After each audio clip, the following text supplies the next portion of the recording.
What's up, guys?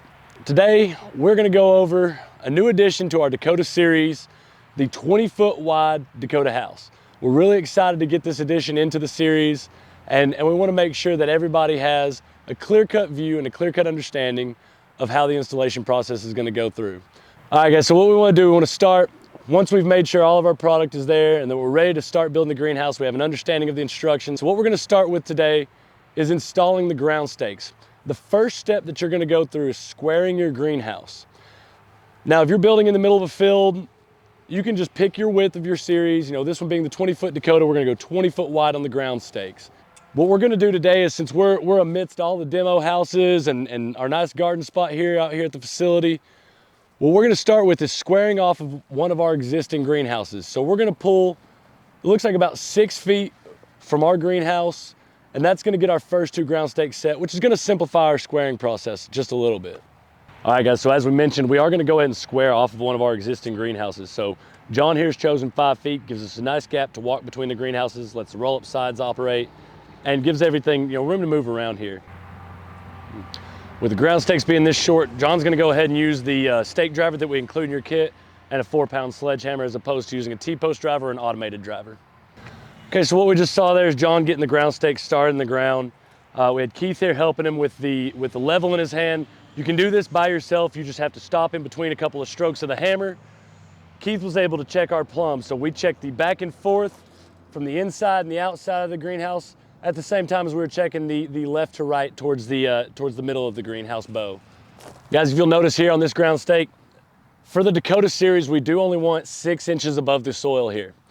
We are building what we're going to say is lay of the land on this one. Instead of leveling out this place perfectly, we got a bit of a slope downhill. So John's gone ahead and left us some height on this ground stake.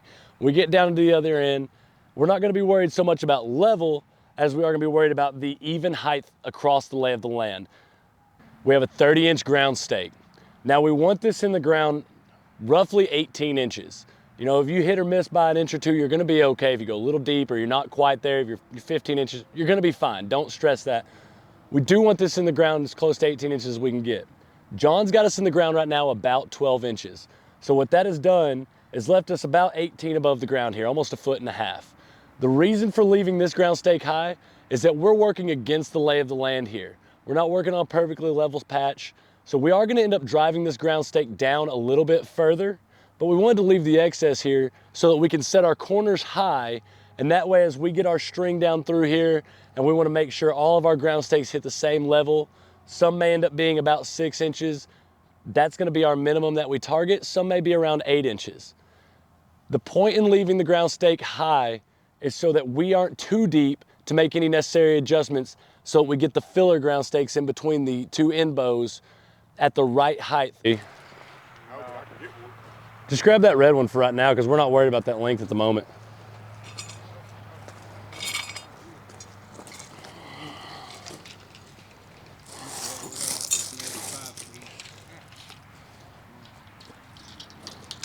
Yeah, because we're going to have to pull that 5 foot off of here.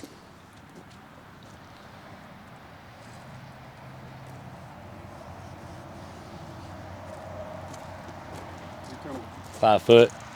You just off the board, right? Are you off the board? Yeah. All right.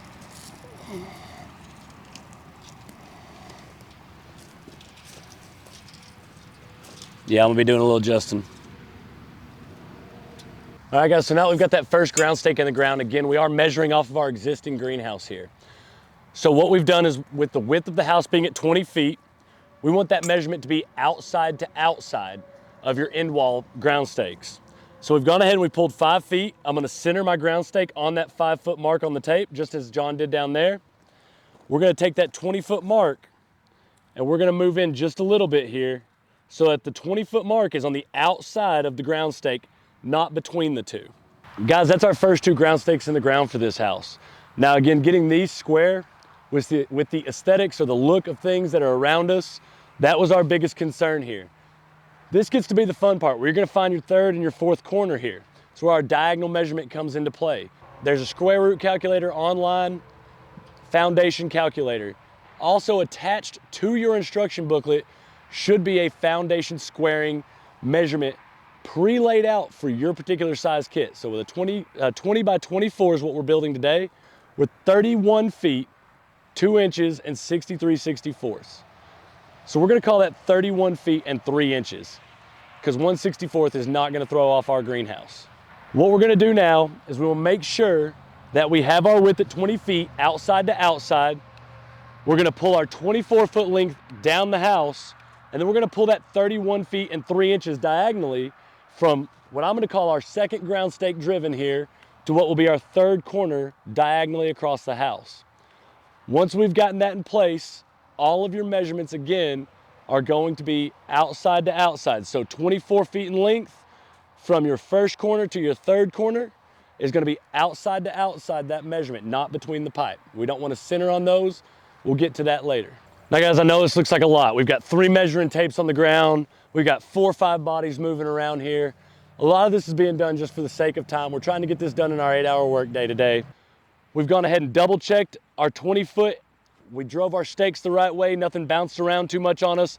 And now we've pulled our diagonal measurement here at 31 feet and 3 inches. So what we want to make sure is at 31 feet and 3 inches, we find our 24-foot mark. So if I look here on the tape, I'm 31 feet and 3 inches. We're gonna move outward until these 2 tapes cross at our 2 measurements. So now we're at 24 feet on the length of the house, and we're at 31 feet and 3 inches for our diagonal measurement. Now, we can get real finicky if we want to be particular. Just know that if you do it this close right here, your house is gonna look absolutely perfect when you're built. So what we're gonna do now is that I've got my cross here. I'm gonna want John to put the ground stake right at the edge of my fingertip there. And that should put us right in square for our third ground stake. All right, so here we are, guys. We're at our fourth and final corner to square up the greenhouse. We got one guy holding the end of the tape there at 24 feet pre-set up here. We know our width here is gonna be at 20 feet, and our diagonal measurement is gonna be the same at 31 feet and 3 inches. So guys, you know, just as before on our third ground stake, what we tried to do was line these measurements up. You got 31 feet, 3 inches, 24 feet. Here's the other problem that we have now. We have a third measuring tape that we have to make sure our 20-foot width is in here. So we can see that we need to move these tapes around just a little bit and get within this range.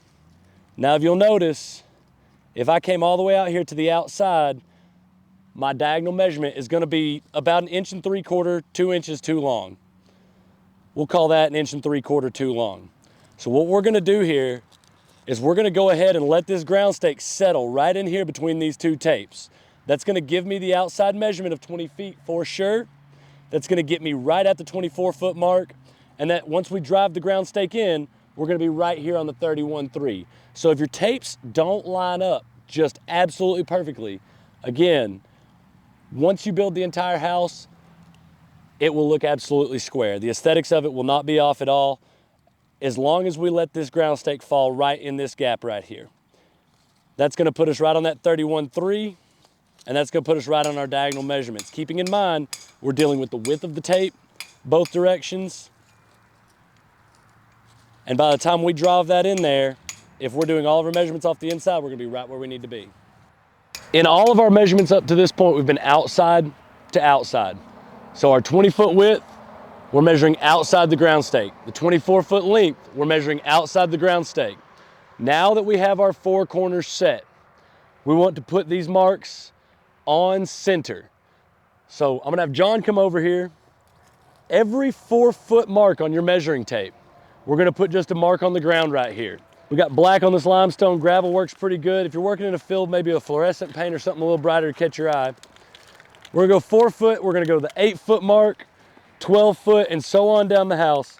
We'll put these marks centered on the measurement, and that's what's gonna keep all of our measurements on the interior of the house on that 4-foot marking there. Now that John's come through and he's made a mark every 4 feet, it's really easy to see on the ground where your next ground stakes need to go.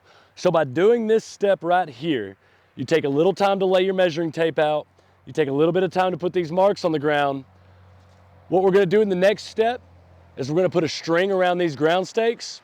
That's gonna help us know right where to make that ground stake kiss that line, and that's gonna keep all of our ground stakes right in line. Having the mark on the ground keeps you from having to pull that measuring tape every time, trip over a measuring tape. That way you know as you go down through here, 4, 8, 12, 16, and 20 on this 24-foot long house, we're gonna have a ground stake in each of those locations. All right, guys. So as I mentioned before, we've left these ground stakes a little tall. We've done this intentionally. We wanted to make sure that we could build this house lay of the land, that everything was gonna work out the way we wanted it to. If you'll notice on your stake driver that we give you with your kit, it is a milled piece of steel that slides down into your ground stake. With this stake driver, there is the possibility, as you can see, we're not dealing with it too bad right here today. There's a possibility it will make your ground stake mushroom, as we like to say it, or spread. It's gonna make it bevel at the top. Now we're dealing with some decent soil around here, so these are going in pretty well. We're not really beating the tops of them too bad. But what I would do here is, since we're gonna build lay of the land, each of these corner ground stakes is gonna get marked individually. I'm gonna go ahead and pull this at 8 inches so that we know where to set our string. Now as I go through and I mark this right here at 8 inches,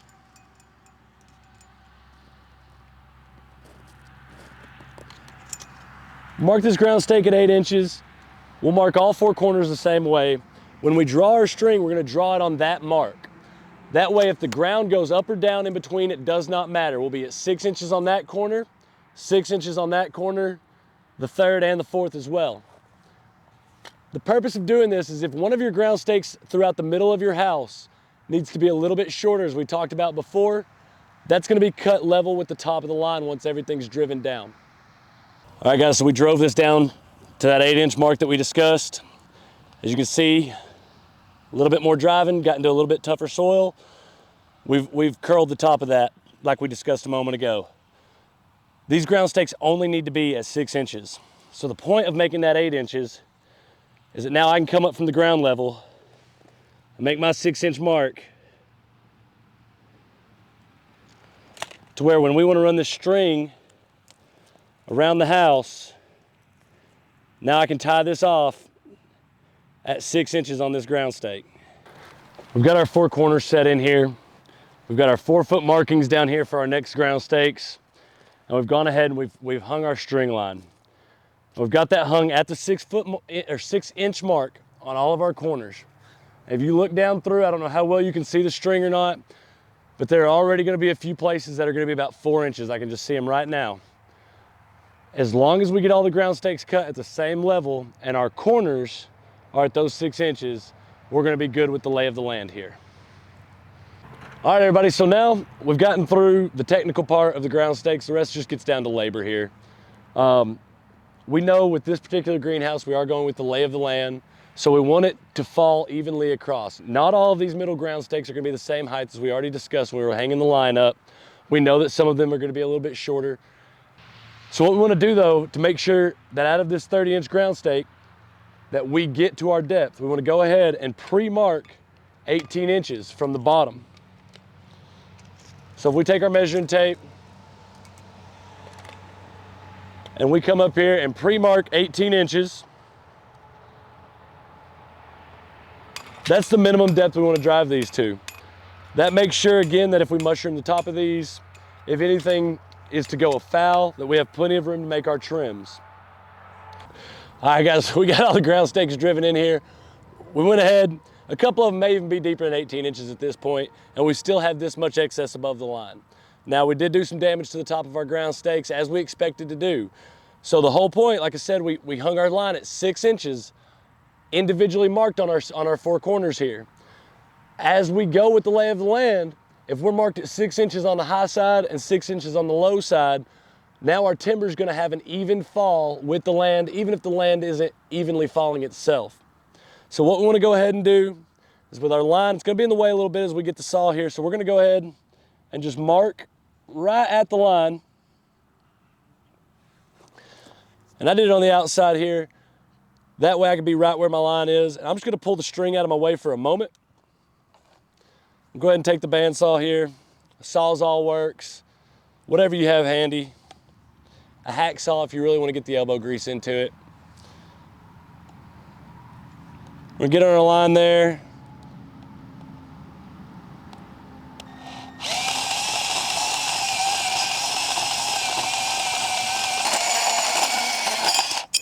All right, now when I let my line come back up, we're right there at the top. I cut exactly on the line. And we're gonna do that for all the ground stakes going all the way around the house. Now that we've got the ground stakes in and we've trimmed the tops out of them, what we wanna do here, guys, is on this particular Dakota house, we're looking at a 5-piece bow. So you're gonna have your sidewalls on either side here. Of course, they have one bend in them. You'll end up with a straight piece for the gable of your bow here. It's gonna be crimped or swedged on one end and saw cut on the other. And the reason for that is going out the other way is the same thing. Saw cut on this end, swedged. That way that swedged joint can go into the saw cut joint of our sidewall, and our peak is gonna have 2 swedged joints on it. That way it can go into the saw cuts of your straight part of your gable bow. So what we wanna do here is we've picked out a decently level spot here. And the point of that is to keep your bow from having a lot of snaking in it. So we've got us a decently level spot, and we're gonna start by connecting these together. So we're gonna start from the middle here and work our way out. We're gonna connect that saw cut, slip it over the swedge joint. One thing you wanna make sure is that as you're putting these tech screws in here, we know that the peak, and this is with any of our greenhouses, whether it's a hoop house, one of our gable houses such as our Glacier or this Dakota series, we know that the film is gonna be touching this outside of the hoop. We wanna go ahead and be on the inside towards the bottom of the hoop when we drive these ground stakes. You don't have to be dead level in there. You can be anywhere from 90 degrees off to 180 away from the film. I like to get as far away as I can, so I'm gonna try for the 180. We got the one tech screw holding it in place. That's gonna keep our joint good. We know we've got 3 inches. We wanna spread these out about 1.5 inches to make sure that we are getting as much contact on that swedge joint as possible. As you can see, we've done it both ways. We've gone directly 180 degrees away from the film, and here we're a little bit past 90 degrees away from the film. I will go ahead and say that driving them more towards the top, the way you have it laying on the ground, is gonna allow you to put your weight behind that tech screw. Is gonna make it cut a lot better. With these screws being a little bit more on the outside as opposed to being directly on the underside, when you do go to hang your bows, we wanna make sure that the first and last bow, if you do choose to do them more on the side here as opposed to the underside, that we face these towards the inside of the greenhouse. Because not only do we wanna protect the main film going over the top, these being on the first and last bow are gonna get the end film on there with your kit. If these tech screws are facing the outside, then as we pull tension on the end wall film, it's gonna create a spot where those can rub. We'll discuss that again in the end wall installation. We'll make sure we point that out, but it's something I wanna mention. We're ready to get it mounted up, so our tech screws are facing the interior of the house, facing the opposite end wall. Setting your sidewall into the ground stake. This 1 3/8 tubing is gonna go right down into the 1 5/8 ground stake. We wanna go ahead and take our tape measure. We'll come up from the bottom here, 6 inches.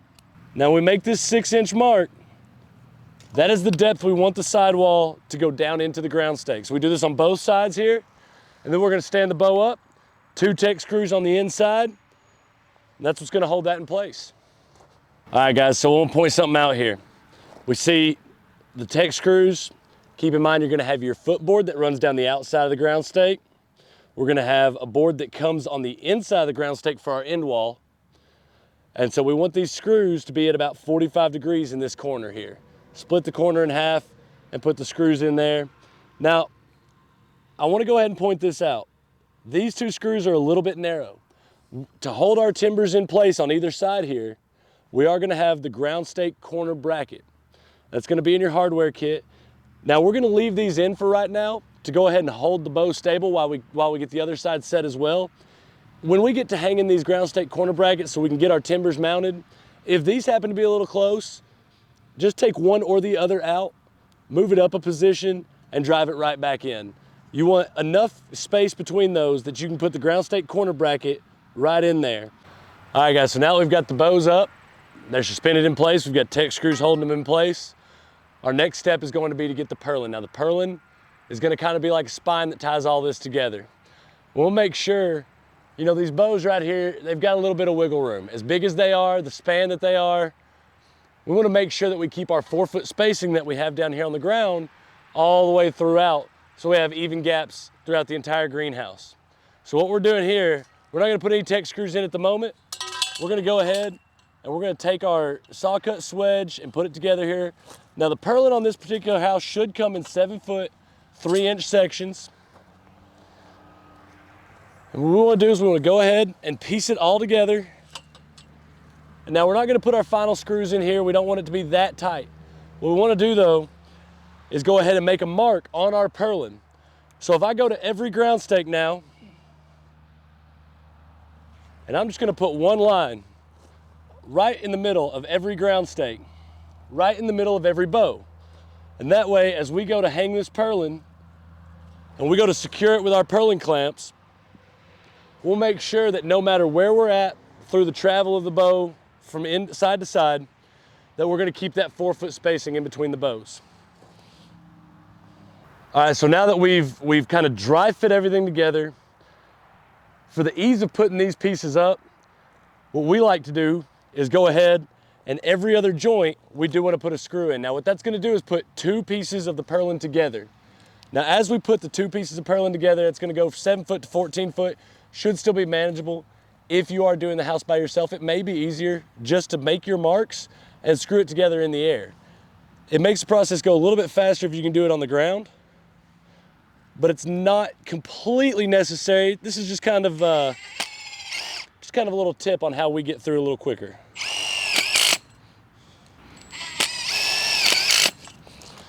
So we've put the 2 pieces together here. We're going to skip the second joint.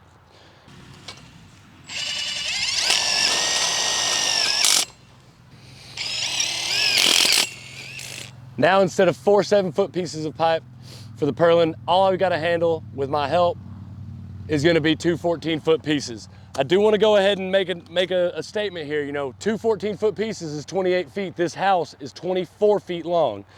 So you'll notice we've gone ahead and pre-marked everything, and we do in fact have 3.5, 4 feet of purlin hanging out past this house.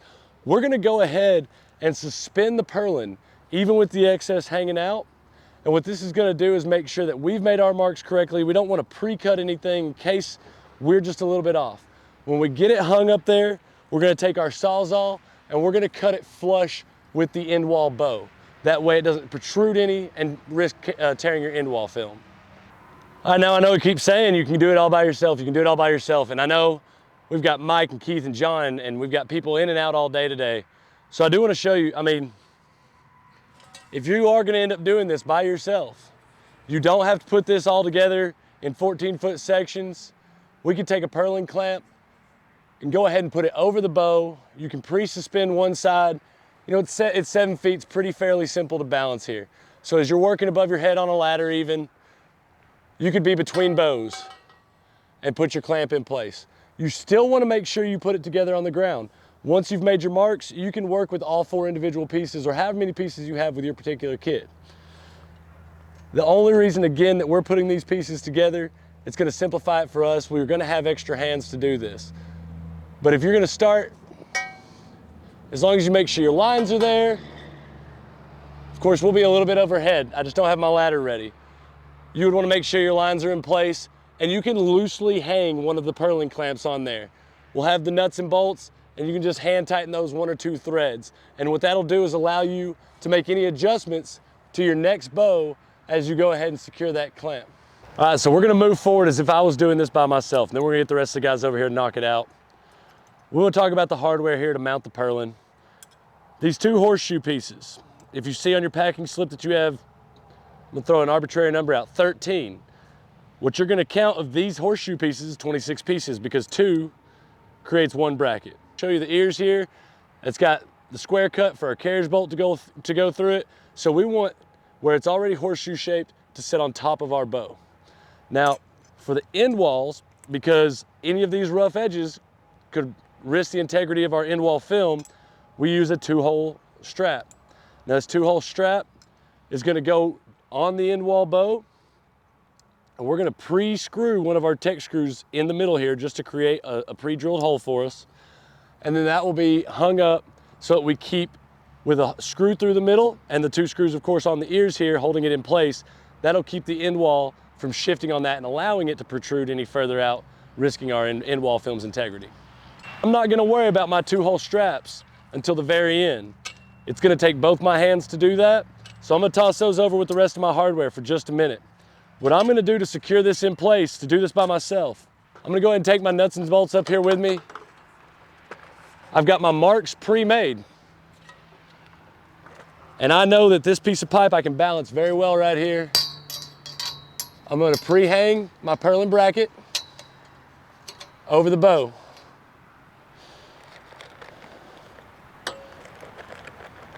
Go ahead and get a nut and a bolt ready. I found my mark on the bottom of my tube. That's gonna center on my bow.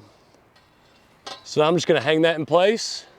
And I'm actually gonna allow it to just set on this end wall bow right here, so my other hand is free. When I'm doing these nuts and bolts, I want to ensure that I am gonna have some threads hanging out the other side. So I wanna make sure that all of these, as I go in, are going to hang in the same direction. And I'll show you what I mean by that here in just a second when I get it secured. So we're just gonna hold it like this for a moment. Again, we're only gonna hand tighten this because we will be making some adjustments. We don't want our purlin to snake down through the middle. We want it fairly straight. Now we're just kind of free floating here. You can see 4-foot gaps, 4 + 4 is 8 feet, 7 foot 3 inches on these purlin. You're absolutely gonna fall a little bit short of that next one. I'm gonna wiggle this down in that purlin clamp, make sure I know where my mark is with my bow. And again, I'm just gonna let that ride right there. Make sure we're in place here. Now I got my swedge connection with my saw cut connection here, and that's right in place. Go ahead and slip our purlin clamp over the center of the bow. Make some adjustments here. I'm just cradling the pipe here between my thumb, and I'm just letting it hang in there. All right, guys, so while we're working on the purlin and everything else, we do have extra hands. We are moving around a little bit. We've gone ahead. Now, if you've looked at any of our greenhouses, you know that with the 16-foot Dakota, we added a 6-foot truss to help support the span.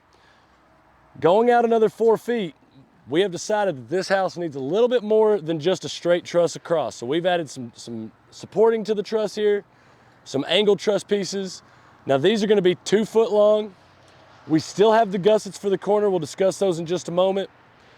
Those are 3'3". So you will have 2 short irons here that are gonna be crimped and punched on both ends. Wanna make sure that we have the 2-footers up here. So we've got our measuring tape. We're not building on a level location. Again, we have to reiterate that. So instead of putting a level on this truss, what we're gonna go ahead and do is we wanna make our measurement off of our seam from our peak to the straight part of the gable. So what we've done here is we've taken our measuring tape to our tension band here for the horizontal part of our truss at 10 foot long, and we want to be 41 inches from the saw cut seam to the tension band. We want to be 41 inches. Now that will get your 10-foot truss mounted evenly where it's going to support the span. To get the angles here that we've got on these 2-foot angled truss pieces, we want to get on that saw cut seam again, and we want to measure 1 inch away from the seam. And then we want to come down here, measure from the end of our 10-foot towards the middle, and we want to be at 52 1/4. That's going to make sure that we have even spacing and support across our horizontal truss, that we've got the same support on the left side of our gable as we have on the right, vice versa, depending on how you're staring at it. We've got everything secured. We've got a 1/2 inch socket on our gun here. We'll go ahead and draw those in. That's gonna help keep everything in place. Again, we talk about the importance. You have these threaded pieces. Have these threaded pieces that are gonna be hanging on the back side. We wanna make sure that we've put the round head of the carriage bolt on this final end wall here. We want that round head out. The flat part of the tension band. Toss me one of those tension bands, John, real quick. If you look at our tension band, if you squeeze them together, it looks like a P. If you spread them apart to get over the tubing, it looks more kind of like an R. But we want to make sure that that flat section right there is on the outside. Again, less rough edges for our end wall film to rub on. Once you've got everything in place, go ahead and take your 1/2 inch socket, fire down on everything, and then one of the last things we'll do with all of our connections like this is we're gonna take our tech screws,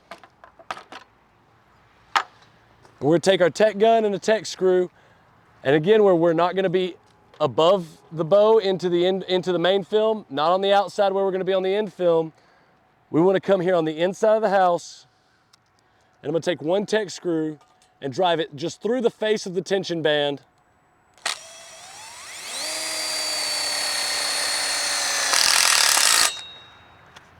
Now, nothing's gonna move that tension band.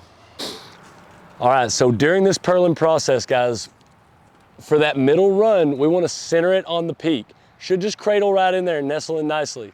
For your other 2 runs of purling, what we wanna do is we're gonna work off these seams a lot. So I know we mentioned it, we're gonna mention it in the trusses, how we're gonna take measurements off the seams. If we've got our 6-inch marks on our sidewalls, if we've got all our ground stakes at the same level, all of our prep work up to this point, we're in a great position. So we're gonna come at this saw cut joint again. We're gonna go 6 inches above that and put just a little mark on the underside of the pipe right here. Now, when these guys come to help us hang the purlin, they're gonna hang on a 6-inch mark all the way down the house, and that's gonna help keep your purlin in line. Now, if you get done hanging your purlin and you notice that you're maybe a little low over here, a little low over there, that's the whole point in keeping everything just hand tight. Go through as you're tightening up all the nuts and bolts. A broomstick will do it if you can't just reach up there and smack it. And you can just keep that in line. It may be a little bit off your initial 6-inch mark, but that's gonna give us a reference to make sure that all of our adjustments are minute instead of having to do the whole thing from scratch once we get it hanging. All right, guys, so, we talk about it. We've added different pieces of this 20-foot house. We'll make sure we've gone over it here. This is gonna be the 2-foot iron, the short tubing here. That's what's gonna be the support for our trussing up top. So we don't wanna get that mixed up. I know it would seem obvious, but if you're just grabbing pieces out of a pile here, we've got 3'3" and we've got 2 foot. So that's gonna be the truss support. Let's get that out of our way for right now. We're gonna do the gusset support on the corner right here. All right, guys. Now this is gonna help support the span. Again, the wider we've taken these houses, we've had to add more too. We went from the 8, 10, and 12, we went to the 16 and added a truss and gusset on the 16. We've gone a step further and widened the truss, added truss supports, and we've actually widened the gusset here from the 16 to the 20-footer. So we've gone ahead and we made a mark here on our sidewall. And we've taken this measurement from the ground up at 52 inches. So we've made our mark at 52 inches. We're preset. We're gonna go ahead and take one of our tension bands here. And again, where we're doing all this on this end wall, we wanna make sure that flat spot is what's facing out for that end wall film. With all of these tension bands on these flatten and punch materials, for the gussets and for the trussing in particular, we wanna make sure we sandwich that in between the tension band. So we're gonna do tension band, flatten and punch metal, and then back through the other side of the tension band here. Just gonna let that set for now. Hand tighten it. All right, so we've just got everything loosely fitted. I have the ability to shift it however I need. That's the importance of hand tightening everything before we get carried away. See, my mark is down here. We're gonna go ahead and drop the tension band in. Wiggle it down just a little bit. And I'm gonna set my tension band right there where it just covers up my mark.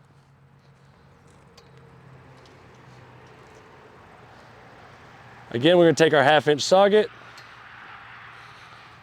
One more check before I tighten everything down. We'll go ahead and squeeze that down. And we're sitting at right about 5 inches. Now, I can adjust this tension band left side, right side.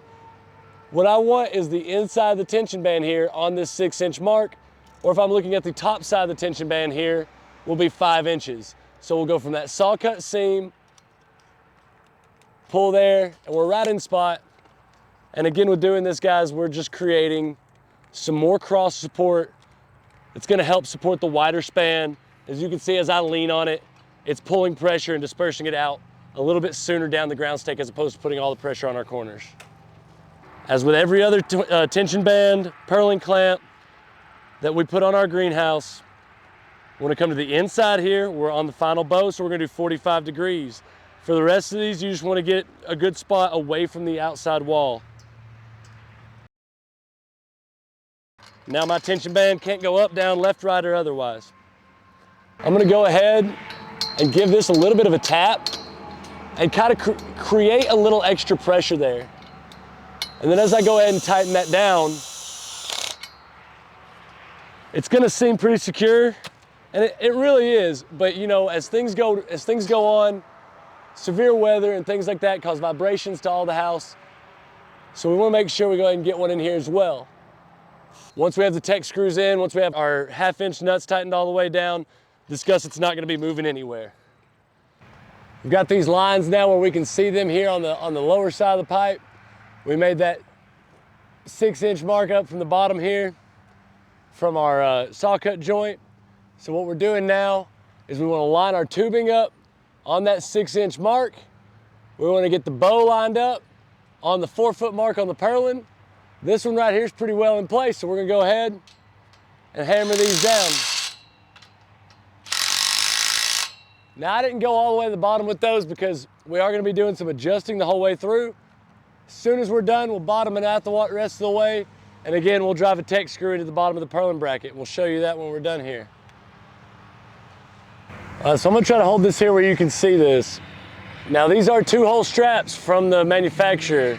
Get the holes on each ear. John has gone ahead and with a Tech screw, so we didn't have to get a new drill bit or anything like that, but with a Tech screw, John's gone ahead and pre-drilled a little bit of a hole in that strap right here in the middle. That way when he goes to secure this onto the end of the purlin, he's not gonna have to hold everything in place. He can just screw the ears into place and then get right underneath it and drive the Tech screw in. So we're gonna line these lines up. We're gonna make sure our alignment is good with the end of the greenhouse. And then we're gonna hold this in place here for John to go ahead and get the 2-hole strap in. So he's gone ahead and attached the 2-hole strap to the piece of purlin here. That's gonna leave him hands-free pretty well to make sure that those ears get attached as well.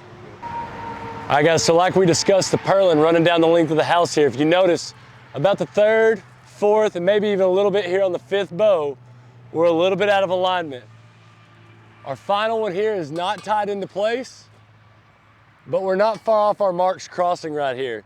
So what I'm looking at is we've got a little bit of a curve out there about the 3rd, 4th, and a little bit on this 5th. So we're gonna make some adjustments. I got a spare piece of pipe. If you leave these a little bit loose, you can do it with something as simple as a broomstick. We're gonna knock this up the hill just a little bit. We're gonna knock this one back downhill just a little bit. And then we're gonna do the 3rd one as well. Of course, we're gonna step back and make sure that we've made these adjustments where we'd like them. And you may have to do this just a couple different times to really get everything in line so it looks the way you want it to with your eyes.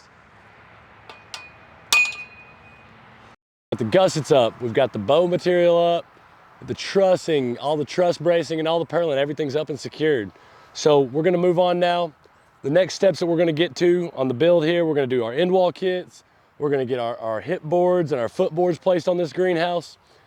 Before we get too carried away, we wanna talk about this little white strip here. It's gonna be in your hardware box. It's gonna come in a large roll. We've cut them here at 18 inches. And what we wanna do with these, they're adhesive on one side, you've got the paper, and then the felt. And so what we're gonna do here is we're gonna put this on the corners and the peak of every bow except for your first and last bow where your end walls are gonna be.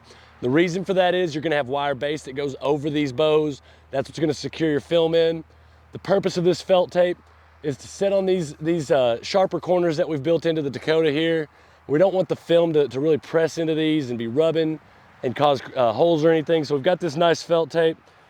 Again, 18 inches on this strip here. And what I'm gonna do is it's just gotta cover the corner here. Now what we're trying to cover is only about 8 to 12 inches. So we're just gonna split the difference on this, get a little bit on the flat part of the bow, and we're just gonna come straight down the bow, over to the sidewall part of the corner here. We're just gonna lay that against the metal. Now with that one adhesive side, you're gonna be left with a felt side out. When the film presses against that, as we put the tension on it and get all our wrinkles worked out, that's gonna keep it from being a poly on metal connection there. It's gonna put the felt in between and give it a little something softer to rub against in all the weather and wind and movement we're gonna have. All right, so the next step that we're gonna be working on is the end wall kits. Now we are gonna do our standard 3-foot entryway door, but on this other end right here where we're gonna start, we're gonna do our 8-foot roll-up door. Now on this 20-foot wide kit, we can do a 6-foot wide roll-up door. We're gonna start by driving our ground stake here. It's gonna support our vertical upright. It's gonna slide right over the top of that. So we take this round tubing, we wanna find the middle of the greenhouse. With it being 20 foot wide, we're gonna come right here to 10 feet. Since it's an 8-foot roll-up door, we want centered on the house, we're gonna come over from 10 feet, 4 feet over to 14 feet. I'm gonna go ahead and center this ground stake on 14 feet and 1/2 of an inch. And what that's gonna do is give us a little bit of clearance so that when we slide the square tubing for the vertical upright over the top of that, it's gonna drop at the 14-foot mark. Of course, 4 feet to this side of center, 4 feet to the other side is what's gonna give us the 8-foot width of our door here. We have run our string line here. I'm going right off the measuring tape, and then we have our string line here run on the outside of our greenhouse again, and that's gonna give me my alignment for my ground stakes here. Knock some of this gravel out of the way, and then I'll have John come over and knock this thing in the ground for us. Now guys, we can go ahead and take this ground stake down as low as 6 inches above the ground here. Notice that as we are gonna make impact directly on the top of the ground stake, so go ahead and leave it a little bit taller, because just like all our other ground stakes, it is gonna have a little bit of a mushroom on the top, a little bit of a lip created by beating on it. So we're gonna take our bandsaw, our sawzall, and cut the tip of that right off of there so that our square tubing goes right over it.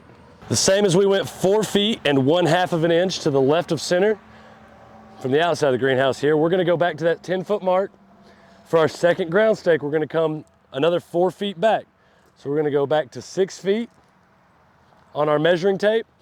We're gonna go ahead and center this up a 1/2 inch behind. So that actual measurement on your tape will be 71 1/2 inches. Okay, so we've got our 2 ground stakes set. We're 8 foot plus about an inch apart. So what we're gonna do now is we're gonna work with our vertical end wall pieces here. There's 1 1/4 inch steel tubing, square tubing. If you'll notice though, what you're gonna get in your kit is going to be a 7-foot piece of square tubing. If I were to go ahead and lay this straight over the top of the ground stake, it would be pretty obvious how short we're gonna come up from meeting our truss here. So what we've got included in your kit is a 1-foot extension. It has this 1-inch piece of square tubing. It's gonna be our splice piece. You should receive it pre-drilled for your 3/8 bolt. Should have 2 tech screws in the extension already. So what we're gonna do is we're gonna attach this to our vertical piece. Now we wanna make sure that the 3/8 pre-drilled hole is in line with the rest of the greenhouse. We don't want it going wideways, sidewall to sidewall. We want end wall to end wall with that 3/8 hole. The 2 tech screws should intentionally be on the side so that when you get these holes lined up, the tech screws have no chance of being in a position to damage your end wall film. So we'll go ahead and slide this on top to check our fitment between the truss. As you can see, once we get this in place, we'll hang our tension band on the truss itself, which is gonna secure our end wall kit on the vertical uprights here. All right guys, so we went ahead and attached our extension to our vertical upright here.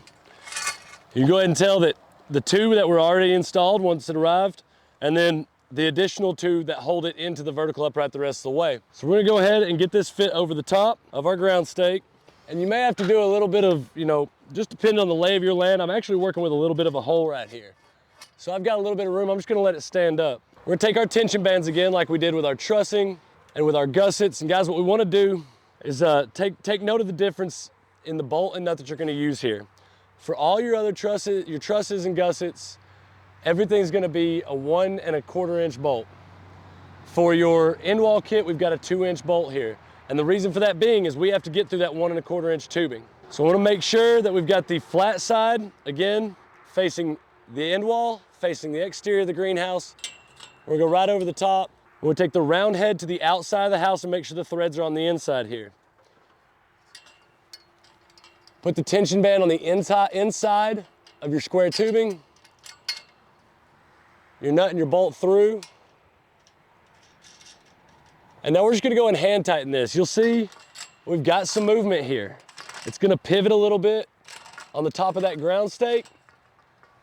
Once we have our header in place and everything is secured for this particular build, then we'll go ahead and we'll put another tech screw in on the inside away from the end wall film, right there on the tension band as with all our other tension bands and our purling clamps, and make sure that we keep that in place once we have everything secured as far as the header goes. All right guys, so on this 20-foot Dakota Series house, we are capable of doing a roll-up door on here. Much like the 16-foot Dakota, we're gonna go with a 6-foot roll-up door on this house. So to get these vertical uprights in the right place, what we've done is we've laid our tape measure back out. Outside to outside measurement, we're at 20 feet. We've tied our string up so that we can do our ground stake here on the inside, make sure that we're in line with our final bow. We've come to 10 feet on this tape measure. So for our 6-foot door, we're gonna come over 3 feet to the 13-foot mark. And let's go 1/2 inch past that 13-foot mark when we center our ground stakes on 13 feet and 1/2 of an inch. We'll drive our ground stake in right here, and we're gonna do the exact same thing. So to get to 6 feet, we wanna find our 10-foot mark again, and we come another 3 feet back. So that's gonna put us back on the 7-foot mark on our measuring tape. Come back one more 1/2 of an inch. So from the outside measurement, I was looking at 83 inches, 83 and 1/2 inch. We're gonna center the ground stake on that 1/2 inch mark, and we're gonna drive them into the ground. Leaving that 1/2 of an inch in there is gonna allow our 1 1/4 inch square tubing to go over the top and give us more of a true 6-foot measurement as opposed to coming up just a little narrow when we get these verticals in. So we wanna leave at least 6 inches here above the ground. Anything over that is just gonna be bonus in keeping the structure in place. Now we've driven this ground stake here about 18 inches. It's still leaving us about 16 inches above the ground. We're gonna trim the mushroom off the top of that, and we're gonna put our vertical upright right over the top. All right, so for securing our vertical upright onto our truss system is where we're gonna directly attach this one to. So we're gonna take our tension band here. We do want the flat part of our tension band, again, facing the outside of the house to protect our end wall films a little bit. Spread it apart, we put it right back over, we're gonna squeeze it back together. Loosely tighten the nut and bolt here, just so it kind of holds it up here in place. Where we're working here at the shop, we do have a bit of a dip in the ground, so you see I had to pick mine up.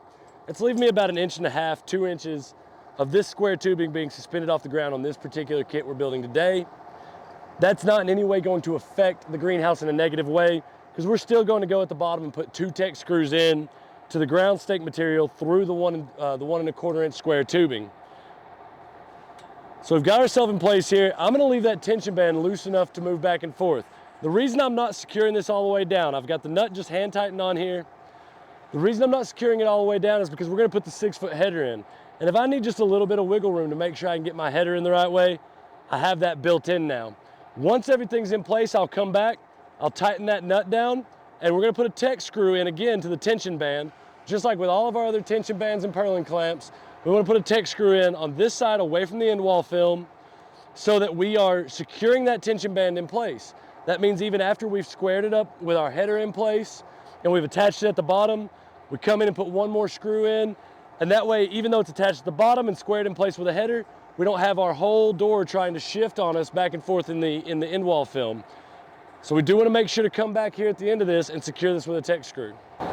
So with our square vertical tubing here, we have the 1-foot extension. It's going to bring our 7-foot square tubing out to 8 feet. When you receive this, you will have 2 tech screws in the extension. There's a 1-inch piece of square tubing inside the 1 1/4. That's what's allowing us to extend this to 8 feet. We've gone ahead and on the same side, we've driven 2 tech screws. That's holding our whole tubing together. What that's allowed now is the tech screws are on the side. Again, I can't say this enough, protecting our end wall film. We have a 3/8 pre-drilled hole in the vertical here. We'll take the tension band and go back over as we did on the other one. Again, over here on the shop, we're working with a little bit of a dip, so you're gonna see me raise these up some. Hold that in place there, and we're doing it just the same as before. We're just gonna get our 2-inch bolt through. And now keep in mind, this is a 2-inch bolt. You should notice in your kit, you only have about 8 of these as opposed to 100 or so of these 1 1/4s. And the reason for that is to make sure we can get through the tubing and the tension band and everything. So again, we're just hand tight. We got enough wiggle room, and we're gonna get started on hanging this 6-foot header. Now you got 2 holes on each side of this L bracket. With a 6-foot opening, we're gonna go and hang this about like a standard French door. We're gonna go 6 foot tall, 7 foot wide, or 7 foot tall, 6 foot wide opening. So the nice thing is, with this 1 foot extension, we know that our upright here is at 7 feet. I'm gonna go ahead and take my corner bracket and just hang it in place. And that's where we're gonna attach our header to. Of course, we gotta do it on the other side. So guys, what we're gonna go ahead and do here, I'm talking about this header, we wanna make sure that we're in here nice and square. We'll make sure that we're square, so we've mounted the one at the point on the vertical where the extension went in. That should be right at 7 feet. I'm gonna spread those out just a little bit. That's why we left some of that movement there. We'll go ahead and check this in place. I have John here to help me. I'm gonna have him step back and make sure that we're in this location nice and square. Now, since we are building lay of the land, we're not gonna put a speed square on this.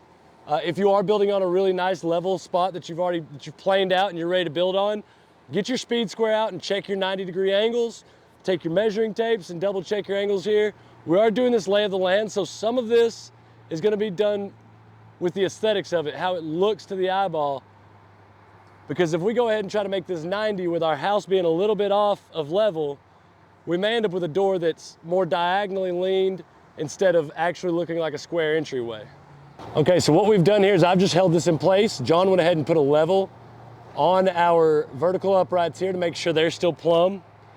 And again, we're not building on an entirely level spot, so he's stepped back here and he's got his eyes on the situation now. He's gonna let me know if my left side over here where I've not got my corner bracket mounted needs to go up or down a little bit. We're getting the all clear, so we're gonna go ahead and hang this corner bracket at the exact same location on that seam between the 7 foot and the 1 foot extension. And then we're gonna hang our header up there.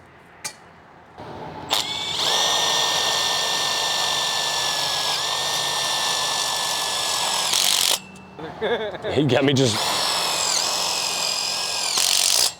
walking all over the booger. All right, guys, so luckily I do have John here to help me make sure we're all square, we're plumb looking, make sure that the door is looking like a door and not some funhouse entryway. So what you can see is I've actually got it on top of the corner bracket here. What I want to do is suspend it from the corner bracket when I go to mount it. So I've got one side on top of the corner bracket on both sides. I'm gonna give myself just a little bit of room and come right underneath here, making sure our square tubing is flush, front and back. We'll go ahead and put 2 screws in this one as well.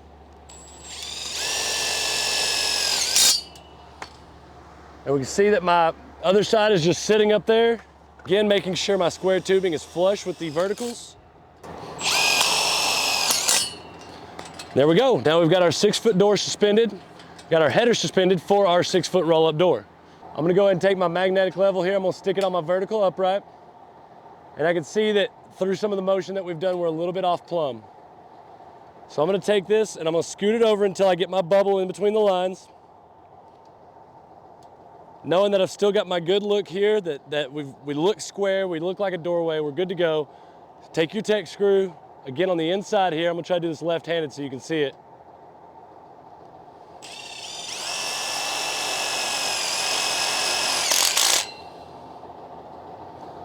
That tech screw again is gonna hold that tension band in place. Now we've got no more spring and no more movement to the door. We'll lock in our other side as well. And then we can move on to our other vertical pieces here. We've secured our 6-foot roll-up door on this side. Now, different from the other Dakota series, with a 20-foot wide house, what we didn't want to leave you with a 6-foot door or your 3-foot door is somewhere in the neighborhood of like 7 to 8 feet of gap with no support. So what we've done is we've added a second vertical to this end wall kit. So each end wall will have 4 vertical uprights for your 20-foot Dakota. That's gonna take a 4-foot cross brace between your vertical uprights. We're gonna have a horizontal at 4 feet. Now, I've laid the measuring tape down. We can go right at the 4-foot mark from our vertical upright. We're gonna come 4 feet over and drive that in the ground. If you don't trust your own eyes, which, you know, sometimes I don't, so we'll take that 4-foot tubing and lay it on the ground. And that keeps you from having to find the measuring tape if you've set it down and walked away from it. So what we wanna do, I'm gonna go again 4 foot and 1/2 of an inch center my ground stake on that 1/2 of an inch mark past 4 feet, 48.5 inches from the end wall. Make sure we start decently plumb. And we'll let John start to fire away on this one. All right, so we've come over 4 feet. We've got our ground stake in the ground. Now we're gonna have to do a little bit of custom fitment here.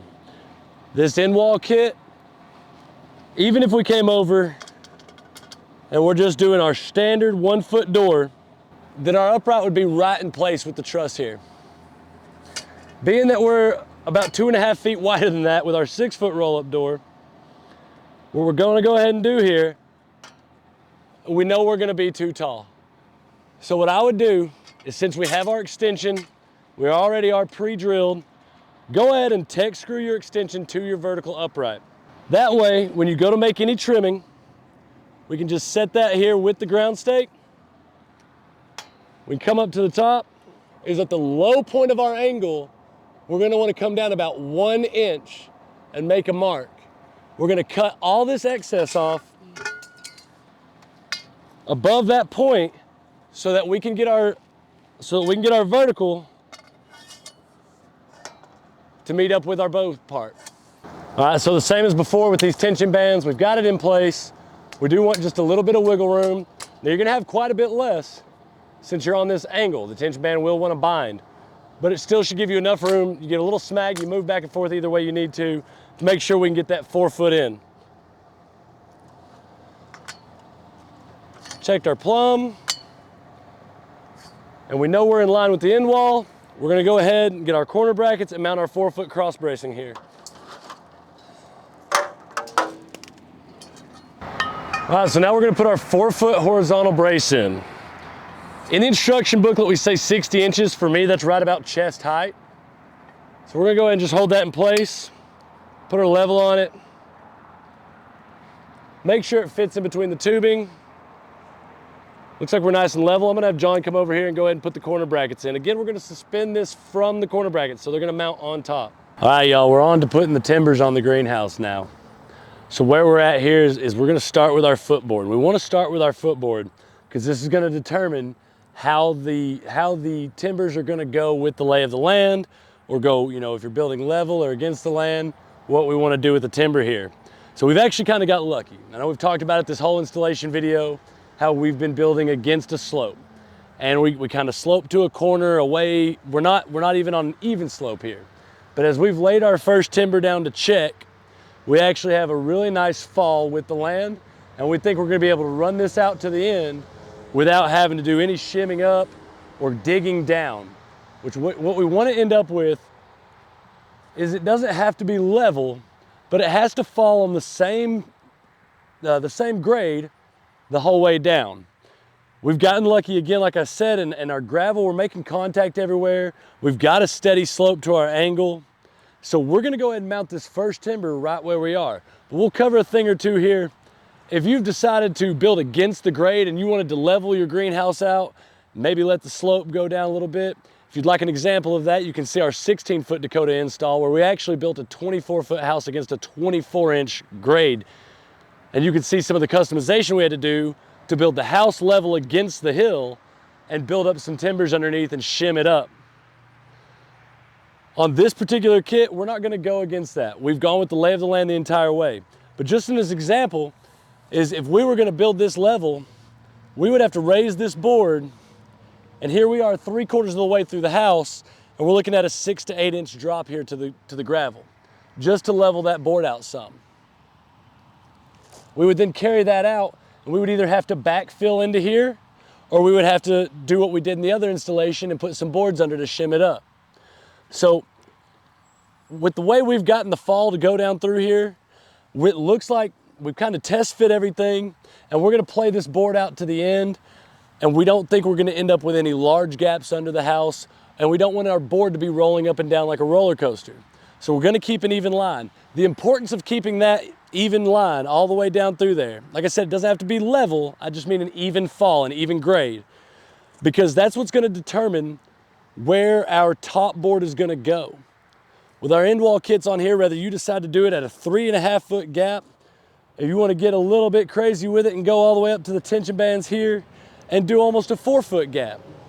We do suggest 3 to 3.5 feet, but it's your greenhouse. So what we want to do now is ensure that we have an even grade all the way down.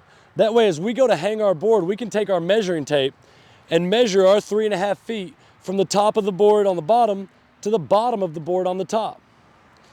That's going to give us an even gap so that when we roll our sides up, even if the roll-up side is on the same grade as the rest of the boards, it's going to roll up all at the same time, as opposed to having one board leveled out across here and one board on a slope. Your roll-up side would sit cockeyed, and when you went to roll it up, you'd never get it all the way up to the top on one end. So we're going to go through the installation process here, and we'll cover a couple more things as we get through this. One of the first things we're going to talk about is making sure the boards meet in the center of the ground stake. That's for the 2-hole strap hardware. So you're going to see us right away make a trim here. Then we're going to have to cut a board to fit in this 8-foot gap here. And before too long, we'll have the bottom boards all the way around the house, and then we'll hang our top boards. All right, guys, so in suspending these timbers, you know, on the ground, we're going to let them set. We're going to hang them in the air, so we'll say suspending them there. We do want to go over the hardware here. So on this Dakota house, we're going to have 3 different pieces of hardware to hang this board. Since we're starting on the bottom one, I want to focus on that hardware right now. We'll talk about what's a little bit different on the top board in just a moment. On your greenhouse kit, we have done a redesign on this bracket last year. And so now we have the ground stake corner bracket. Originally, what we did was a 2-hole strap, and it was up to the customer to flatten one of those ears out, as you see here. We've redesigned this, and we actually manufacture this in the shop now so that it fits on that ground stake. We're going to catch the end of your board, the 2-inch of your 2x6 with those 2 holes. And then we have a hole here on this L bracket part that's going to catch the back side of the board. You have an additional 2 holes that you're going to use to secure it to the ground stake there in the corner itself. Now, for every ground stake between the corners, we're going to use the 2-hole strap still. So what we're going to do is we're going to fit that onto the ground stake.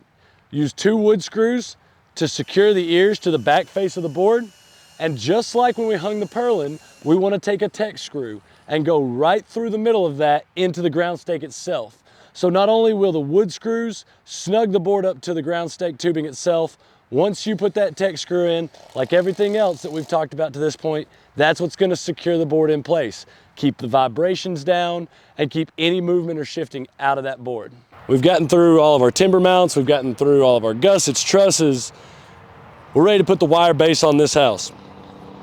So what we want to go ahead and do here is for our wood connections, where we're going to be putting the wire base on the wood, we want to pre-drill this aluminum base. Now we got 2 different ways we can do that. One of the ways is if you've got a 1/8 drill bit, that'll be the perfect size so we can get the wood screws through here. So we'll go ahead and we'll put 1 hole in here. Or if you don't have a drill bit on hand, we do have the Tek screws that come with your kit, and they work just as well. What you want to do is take your Tek screw and just drill a hole straight through and back the Tek screw out.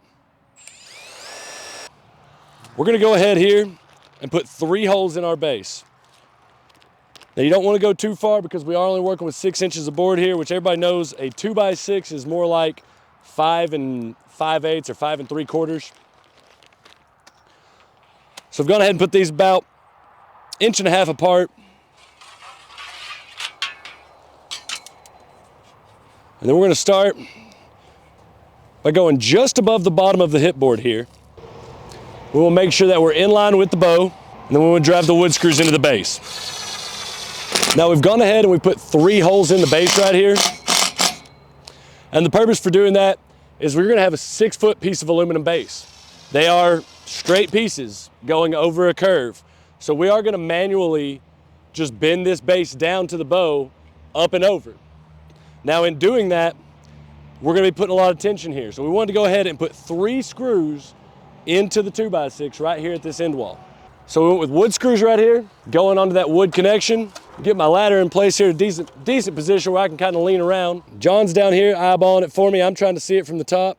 And we want to stay in line. Now you grab as high as you want to on the base here and just make that form to the bow material. Now John's going to go right here at the corner and go ahead and put a Tek screw in it. That's gonna help it keep its form there a little bit. And we wanna think about here where we're putting the tension on the aluminum. As you can see, it's sprung up off the bow right away. So I'm gonna keep one hand, and I'm gonna grab the bow and the base at the same time.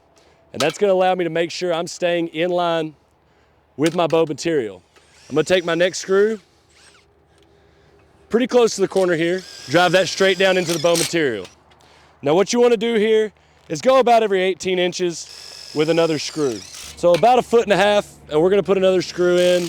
And again, if you hold the base while you're doing this, it's gonna help make sure that you stay in line with the bow material.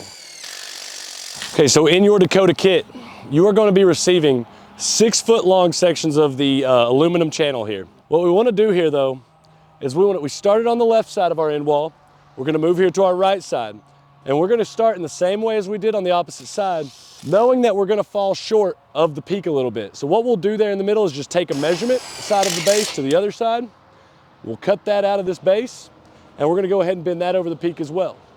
We'll show you that when we get there in just a second. Okay, so we've started on our outsides, guys. We've worked our way to the middle peak here. Now we knew this was coming up. We already planned this ahead of time. We're gonna show you here what we do about this situation. We're gonna take our measuring tape, and we're gonna go ahead and go from where the base stops.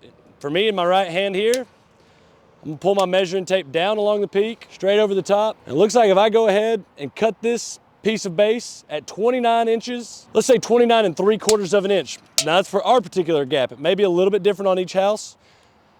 For us right here, the best cut's gonna be 29 3/4. We're gonna cut us a piece of base. We're gonna go ahead, again, we'll go 1, 2 tech screws right beside each other.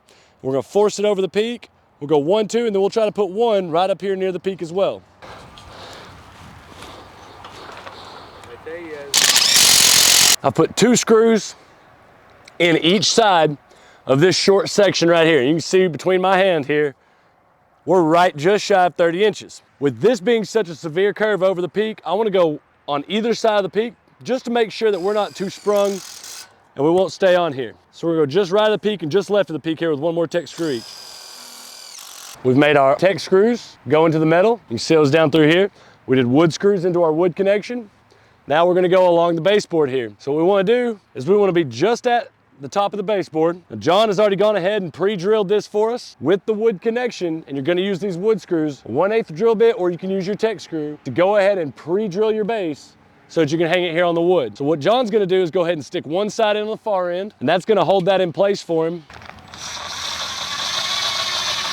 And now if you are doing this by yourself, if you wanna go ahead and start on this side and put 1 screw in, and the other piece of the base is sitting on the other end of the base is sitting on the ground, that's gonna be fine, because then you can come do exactly what John just did. He put 1 screw in one end, and then he came and did the other end. Now, if there is any sag in your material here between the bow and the top of the channel and the top of the board, he can come through now, and as he hits his pre-drilled holes every 18 inches or so, he can go ahead and just shift that up a little bit and put his wood screw in, and all the way down through here make slight adjustments, as long as he's put one end at the top of the board and the other end is the top of the board. So we just walk down to our other side here. As you can see, I gotta pick my base up. Now you'll notice I don't have my base over the top of this other end bow yet. We've started on that end, we got that over the peak, and we're ready to go. And we're working our way down the sideboard. If you'd like to go ahead and do both peaks first, absolutely. But what I've done is, where I've not gotten both end walls done yet, I went ahead and cut this piece of base about 1.5 inches short of my board.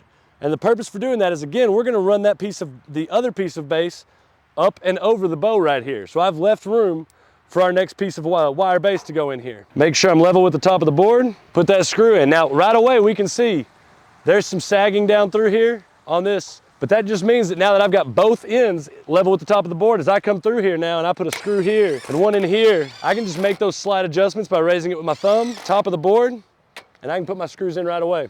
Okay guys, so we've hung the wire base down the hip board here. One thing I do want to say is, if your greenhouse kit does not have roll-up sides, one thing I want to say is we have put our wire base on this hip board because we're going to do roll-up sides on this house. Now, if you have not gotten roll-up sides with your greenhouse kit, you don't want to put your base on the hip board. You want your base down on the footboard. We still want to go with the top level of the board here with our base to make sure that our connection's not sitting in the dirt. Only if you do not have roll-up side. You want to put your base on the footboard, on the baseboard. For all other kits with the roll-up side, we only want base up here on the hip board. We won't end up putting any down here because the wind strapping is what's gonna hold the film with the roll-up side tubing to the sidewall of the house. The last place we want to put base on right now, before we get started with the film, is going to be right here on our end wall. So what we want to do is we've come a little bit past our board here on our end wall. We've come to the ground stake. We're going to stop just shy of our board that goes down the length of the house. The reason for doing that, we have a roll-up side on this house. We don't want our end film to be secured way out here where it's going to interfere with our roll-up pipe going up and down. So we're going to stop just shy of the board there. We're going to take a Tech screw and go right into the ground stake. Then we're going to take wood screws for our wood connections the rest of the way across. So I've got a scrap piece in my hand here. It's not what we're going to use, but I'm going to use it as a demonstration of what we need here. So we've gotten the baseboard only on the end wall kits. We've gotten the baseboard with the wire lock on it. That way when we do our end films, we have a place to secure it here near ground level. We have stopped shy of this vertical post right here on our end wall kit. And now on both sides, this is our door frame for our 6-foot roll-up door. Now on both sides, you'll want to stop shy of your square tubing. If it's on your side for your 3-foot screen door, the reason you stop shy is so that the screen door frame has a place to mount. If we had the wire base on here, then it would be directly in the way of mounting the door frame. Now on this 6-foot roll-up door, we've stopped shy because with the roll-up door, we want to frame that in with some wire base. So we are going to run the 1 1/4 inch tubing all the way up, and then we'll actually come up. We'll cut a miter joint in. We'll cut a miter joint in right here at the top, a 45-degree angle, so that we can do a picture frame, and we'll match the top to the vertical here and run a horizontal across the top. Now that's what's going to secure our GT1200, our laminate string film for our roll-up door. That's going to secure it to the header. Once you've run your piece vertically, the only time we're going to use that is to wire in our door during the colder months or during severe weather when we don't want wind coming under our greenhouse and picking it up. We've gotten all our base tied in here. You can kind of see it on the corner how we've met the horizontal down the hip board, the vertical going over the bow. We can see down here on the footboard of our end wall, we've gotten the base attached there.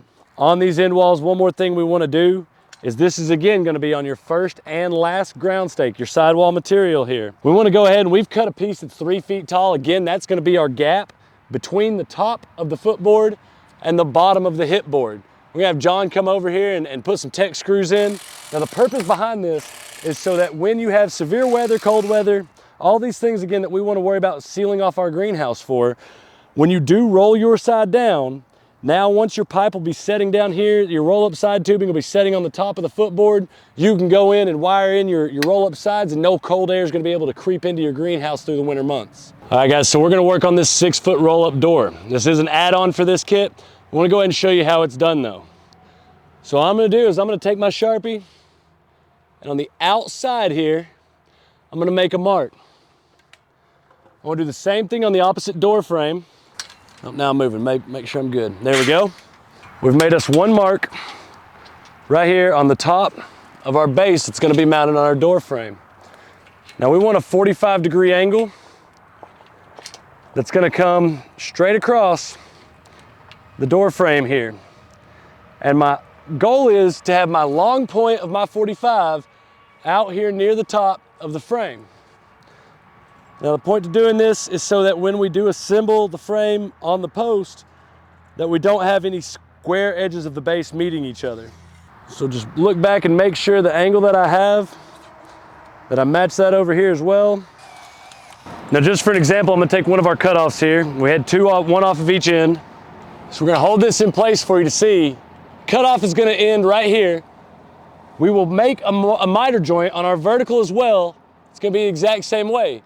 So now you see that when those go together, you have one continuous track for your wiggle wire to go inside of. And that's gonna allow us to not have any corners that are gonna tear our film or trying to meet square ends where we won't have a place for it to secure. All right, so now we've made our miter joint on our header here. We've come to the end of our square tubing. We're gonna go ahead and I'm gonna do this just a quick and easy way for me. I'm gonna make a mark at the top cut of my miter, and then I'm gonna come down here and make a mark at the bottom cut of my miter. Now when I grab my speed square, or really a scrap piece of aluminum base, I can come here to my 2 marks, and I can go ahead and just make me a line.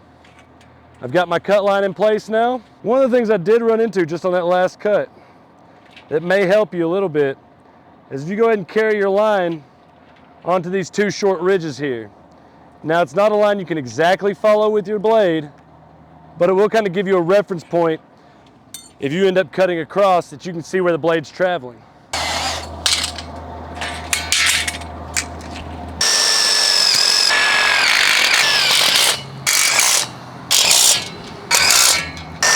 Okay guys, so we're on to the poly section of this installation. So we've gone ahead and we've rolled out our end wall poly.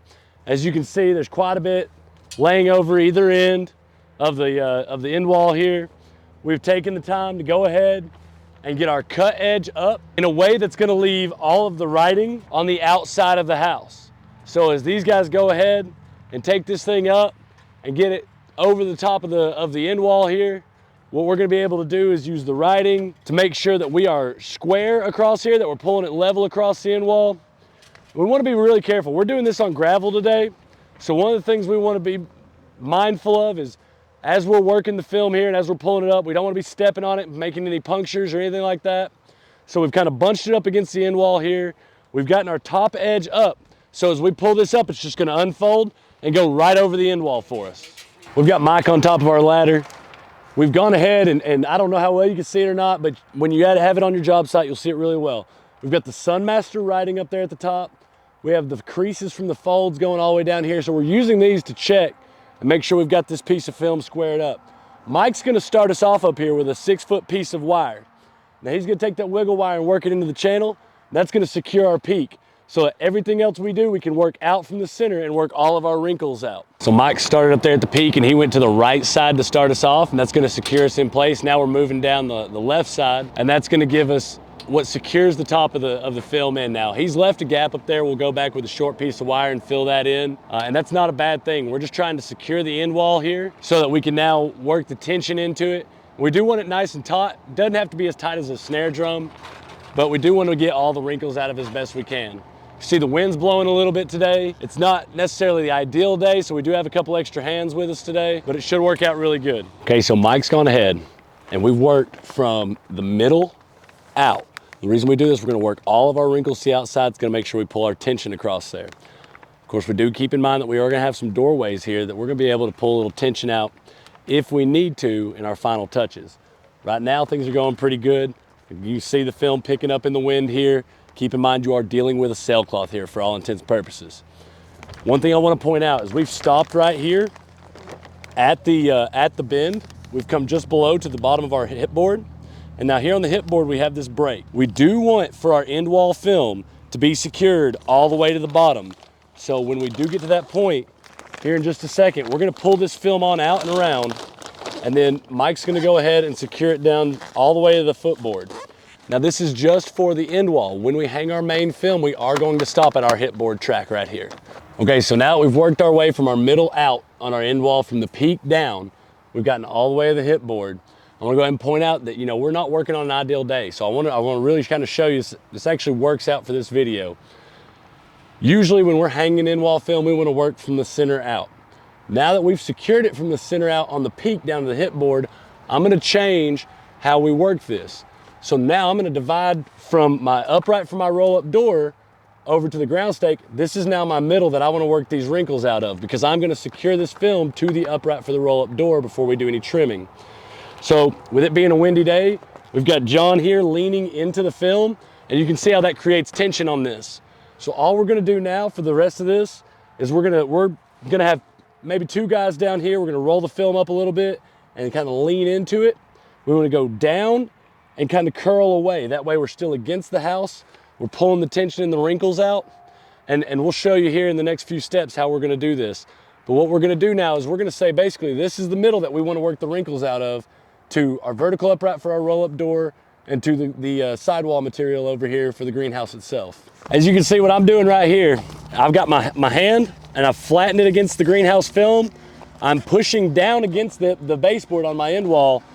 I've taken some of this excess that we're gonna end up trimming off, and I'm pulling out at the same time that I'm pressing down and against the house.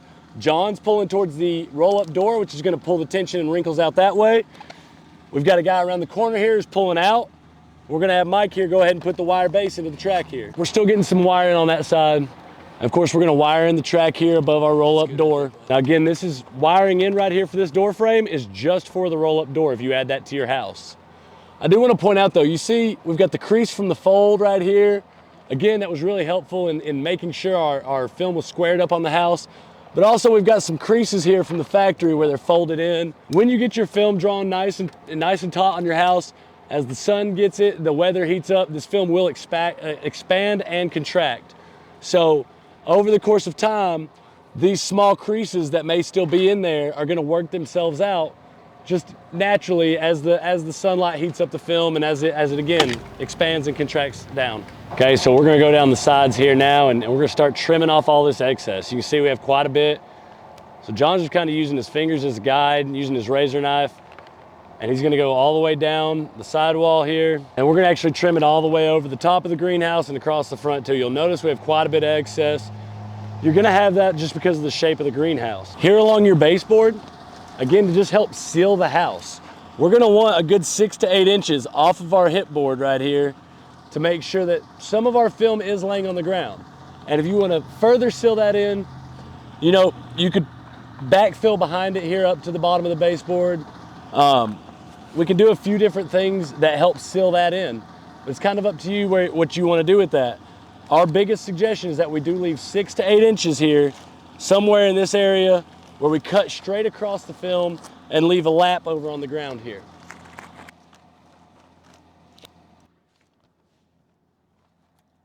We went ahead and cut a little slit here. We had to work in and out, of course, cradling the film, so we went ahead and chose this door to make a little cut. The good thing about this door, with this 6-foot door, we're not worried about drawing any more tension. We've got it all locked in throughout. So what I'm gonna do is I'm gonna go ahead and just leave a 4 to 6 inch border right here. And I'm gonna cut this whole rectangle out. Now this 6-foot door is gonna come in basically the standard dimension of a French door. So what we have here is a 6-foot wide opening and it's 7 foot tall. So we'll make our cuts here. And then when we get to the bottom, we're just gonna go straight out.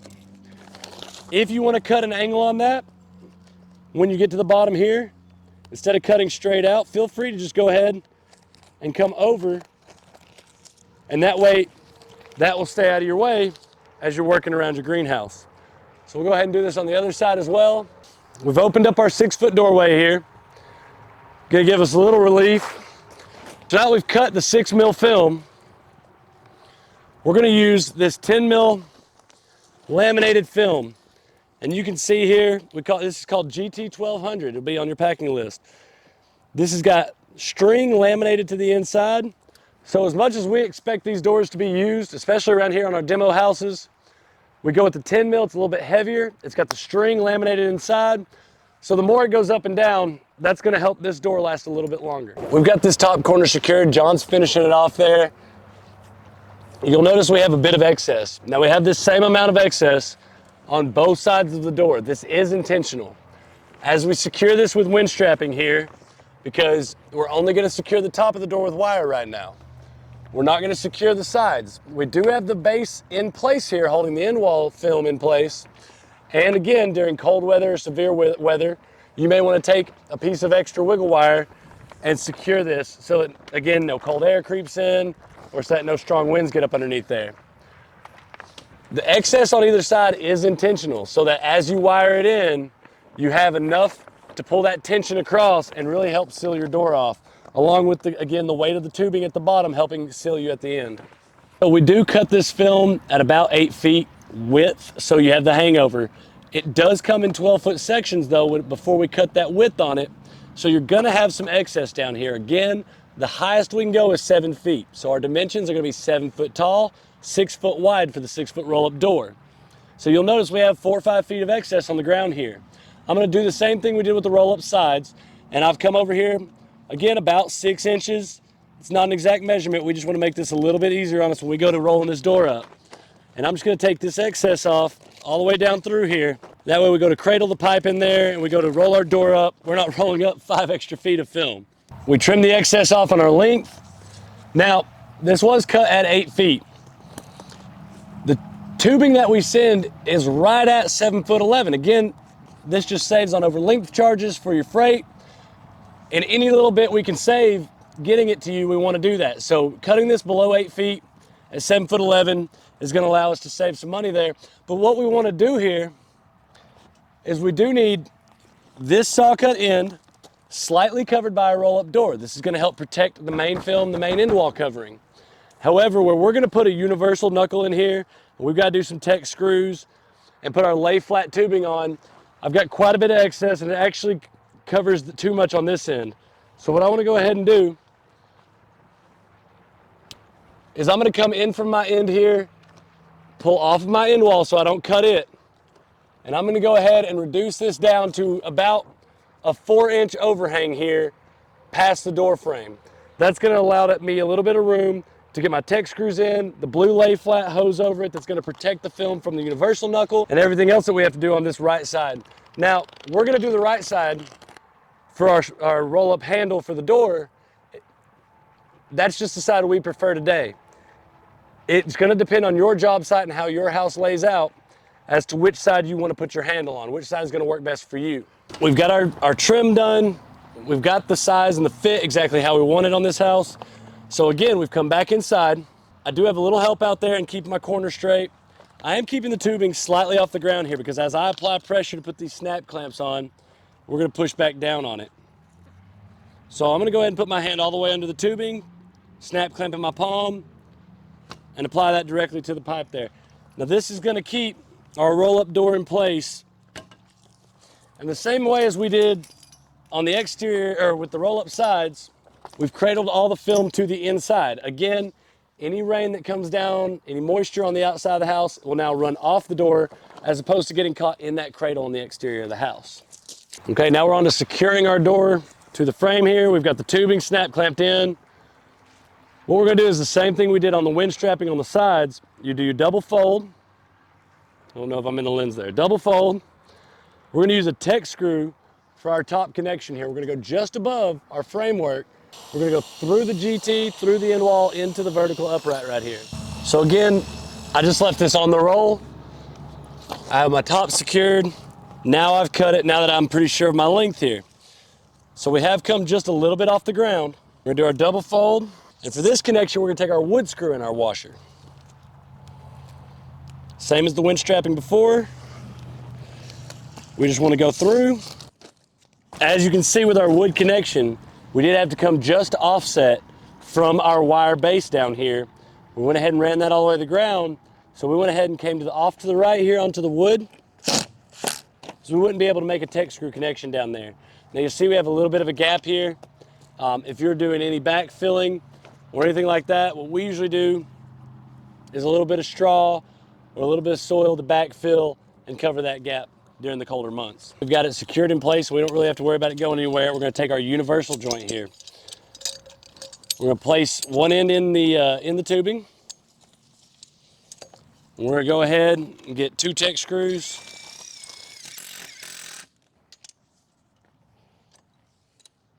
For all these spin handles and knuckles, we do have these nylock threaded. I believe they're 9/16. Today we're just gonna use an adjustable wrench. And we just wanna go down a thread or two past. We just wanna go a thread or two past the nylock so that it won't back out. And then we'll get our lay flat on here. So I've gone ahead and I've slid the blue lay flat hose here. Now it's gonna protect the end wall film from our knuckle. We're gonna put our 4-foot extension on here. We'll do 2 Tek screws. We'll slide that back down and cover the Tek screws. We're gonna take some zip ties and secure these ends. Best way to do that is to go ahead and take 2. All right, everybody, so on your end wall kits, we are showing you the 6-foot door. Now that is an add-on for this house. Your standard installation is gonna be set up for a 3-foot screen door on one end. You're gonna have the same exact header in your kit, so you're welcome to do 2 screen doors. If you only wanna do one, we're gonna do our measurements the exact same way if you don't decide to purchase the 6-foot door. So we're gonna find the center of our house again. On the 20-foot, we're gonna come down to 10 feet, and we're gonna go for a 36-inch door, 18.5 inches outside of center, both sides. Now, that will leave you at 37 inches on your ground stakes. Again, as we put the 1 1/4 inch vertical tubing over the top, that's gonna get that extra ½ inch on either side is gonna get eaten up by the square tubing. Should leave us at a true 36 inch opening for our storm door. All right, so now that we've got our opening in place here, we'll go ahead and again, we've left the tension bands loose up here. It's gonna give us room. You see I've got a little bit of a gap. We can seal that up and we'll just make sure we take our level, we check our plums. So actually moving that over, put us right in plumb. We want to check our header, make sure we've got that nice and level as well. Now here's the thing, we don't want to just throw this up here, guys. Your standard screen door opening is 3 foot by 7 foot tall. So we know that the bottom of this header needs to be at least 7 feet tall. Now we do want a good snug fit with our door. So what we prefer to do here is actually wait until we have our screen door ready to be mounted before we fix this in place. You know, I've already told you a couple times where we're building here is not on a level spot. Now our storm door is gonna open to the outside of the greenhouse this way, and so I don't have a whole lot of concern with my door opening because we're on the downhill side over here where we're putting this storm door. Now, however, if you were to be working on a slope, and let's say that your house is going the other way and where you're gonna put your storm door, you're actually moving uphill away from the house. Keep in mind that that door is gonna open to the outside. So what you're gonna wanna do is make sure now if you have to use some 2x6s or some spare tubing, whatever you have laying around, to maybe make a little shim to get your door up off the ground and in place where you know it's gonna open on your site. Again, if you're working on a perfectly level location or if you're falling downhill away from your house, you can go ahead and set your door in place, get your header in place and get everything moving. We're gonna wait for this 3 foot header here until we've got our door ready to go and in place, till we have our shims so we know we're not dragging the ground. Or again, if we were running uphill, we don't wanna come out and our door only open 12 inches and be hitting dirt. So we're gonna wait to mount this screen door and to mount everything else in place.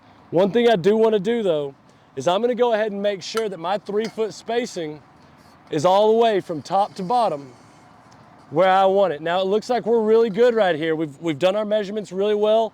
So we're gonna go ahead now and put our 4 foot horizontal bracing in on the left and right side of these verticals. We're gonna lock in our other vertical supports and then we'll come back and we'll do the doorway. Okay guys, so this right here is your standard 3 foot opening. And I know with the roll up door being 6 foot wide, we talked about having to frame that in. I wanted to go over this one more time just to make sure that we really clearly stated it. On this end wall, we are gonna run this base on the top of this footboard right up to the edge right here of our door frame. On the 3 foot screen door, on the 3 foot storm door, we do not want any base on our vertical uprights. The framework for your door that you purchase will be what holds the film in on these vertical pieces here. So when we get to this point, we hang our end films, we are not gonna do anything right here as far as cuts or as far as any of the trimming. What we wanna do is we wanna have our base run on the boards and we wanna stop, again, 1 1/4 inches shy of meeting that gap. We wanna leave these fully exposed right here so that when we do go to install the door, that we have the door frame holding the film in place. Okay, so as we're doing these end walls here, I know we are showing the 6 foot roll up door. I just wanna be very specific in the differences in the doorways here, okay? The 6 foot roll up door is an add-on for the kit. The 3 foot roll up door, or the 3 foot standard doorway that is gonna come with your kit, we will not put any wire base on this door frame and we will not be wiring anything into these verticals. Once we go to hang our storm door here, that is what's gonna secure our film in this area as we make our cuts for our entryway. Guys, we are fighting the wind really, really bad today. So you'll see we got a few wrinkles in the end wall here. It's nothing too serious. Here's what I really wanted to point out. As you can see, it dips in right here. This is our 3 foot door frame. So what we're gonna end up doing is when we hang our header right here, once we know the height of our door, once our header's hung, we're gonna take our razor blade and we're gonna cut from corner to bottom, corner to bottom. That's gonna create some triangles here that we're actually gonna use to work these wrinkles out. So this looseness here in the middle is not a concern for us right now, because once we hang the door frame, We're gonna work all of these wrinkles out that are through here. All of them, you can see it bunching up here. We're gonna work those out by pulling the film to the inside. And then all of this film here in the middle will be gone. And we'll use the header of the door frame and the door frame itself. There'll be a drip edge on our storm door, and then there'll be framework. And we're gonna use that framework and that drip edge to secure the film here where the opening is. Okay guys, so we've got our storm door here in place. We've got two little cutoffs from our timbers that we're using as a spacer. On this particular greenhouse, it's giving me just enough room to get my foot underneath it and help hold it up. John's gone on the backside here to make a couple knocks in the plastic. That's gonna give us an idea of where to start cutting and trimming. All right, so we made our first cut at a cross angle. We got some little knocks in the plastic again, just show us right where we wanna be. So I'm gonna go right here and do a cross cut down to where I've already gone. And then we'll come up from the corner right here back to where we were.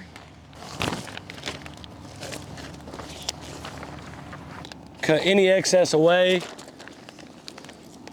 Right here at your ground stake. Now for adjusting our tension, we've got these nice little triangles. As we get the door frame hung up, we'll pull those to the inside. Once everything's secured in place, we can trim off that excess on the inside. So we're resting on our timber, we're holding it against the door frame here. John's gonna hold some tension on the film on the inside. We'll go ahead and pull these wrinkles out.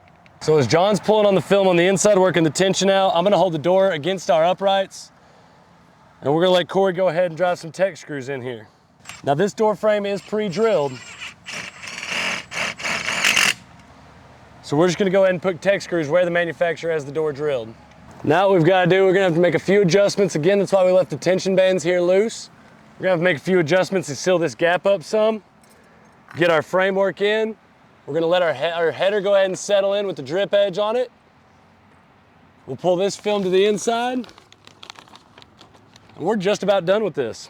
The little triangle we were talking about. Now we've been using this right here to pull our tension out of our end wall. We're using the frame of the storm door that we purchased to secure the film to the vertical upright. Again, no base here. So now we just got this excess here. I'm just gonna go and start about 3-4 inches off, and I'm gonna run just a strip straight down.